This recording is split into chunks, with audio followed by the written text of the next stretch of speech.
Of all. Good evening, I'm Karen Johnston. I'm Jeff Phillips. The Illawarra and South Coast have been bombarded by heavy rain and destructive winds overnight.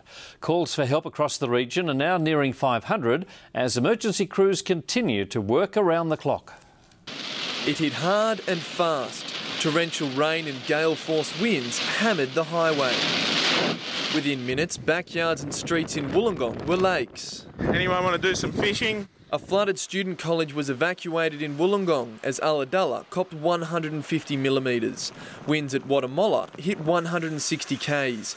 2,500 homes across the region lost power.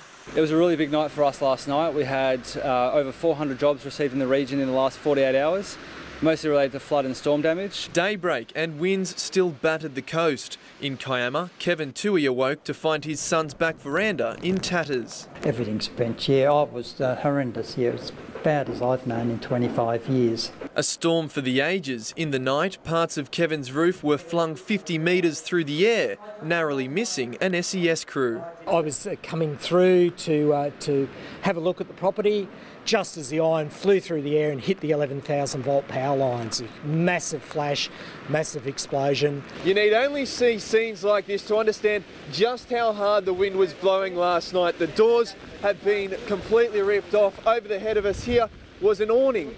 Today the SES are going to be working on jobs like this, sandbagging debris to make sure it doesn't continue to fly around. This is the sort of stuff that we're seeing in these big storm events. 100 kilometres an hour, shafts of glass flying everywhere.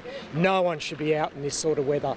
Before lunch, a stark reminder to drive to the conditions. On the Illawarra highway, the sole female driver of this car lucky to escape with only minor injuries. As the day wore on, calls for help passed 460. Fire and rescue took to chainsaws in Warrawong, Cordo Heights and Stanwell Park as more branches hit cars and trees fell on homes. Conditions are easing with sunshine predicted for tomorrow, but the storm perhaps a warning shot of more to come. It's just changing our weather patterns and we're going to see more of these really intense storms over short periods of time. Rob Morrison, Win News.